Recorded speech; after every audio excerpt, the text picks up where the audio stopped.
G'day everybody and welcome to another YouTube video review. Today we're going to be having a look at the Count Dooku Attack of the Clones, Episode 2, Speeder Bike, Geonosian Speeder Bike. A unique vehicle. This one didn't really feature too much in the movie. It was basically used by Count Dooku when he was trying to escape from Yoda and all the clones after they'd landed to save Anakin and Obi-Wan on the Geonosian planet. And this was basically the vehicle he used to go and get into the final battle scene before he boarded into his sail ship, Solar Sail, and fled to Coruscant. So, as you can see here, it's a unique little speeder. It basically sits quite well, the figure on it. It has 2 foot pedals for either feet. They do lock in quite nicely. They do have little foot pegs that allow it to sit in there. Also has a seat belt. I'll see if I can bring that up for you to have a look at. You can see there the seat belt that sits over his lap. Allows him to remain seated in the position. His hand does sit quite nicely onto the handlebar. You don't really have to move it too hard. Disappointing feature though is that his other hand, the one holding the lightsaber, if you do take it out, pretty much has no chance of getting onto the actual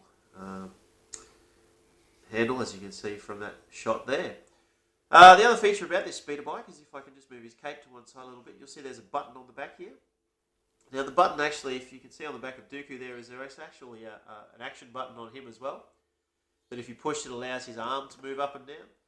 This button on the back here that you'll see my finger on is if I actually push that button.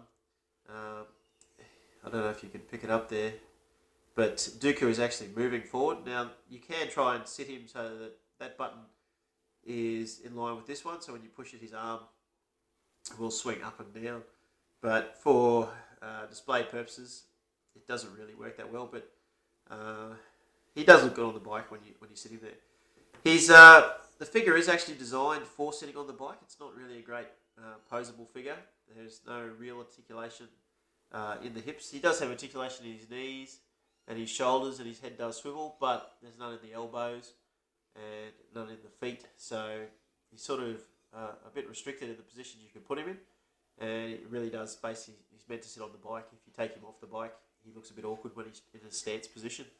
But other than that, it's, as I say, a unique little addition. A speeder bike that you don't really see too much of in the movie, but I've got a few speeder bikes in my collection now. So this one, when I saw it on eBay for a rather cheap price, I thought I should pick it up.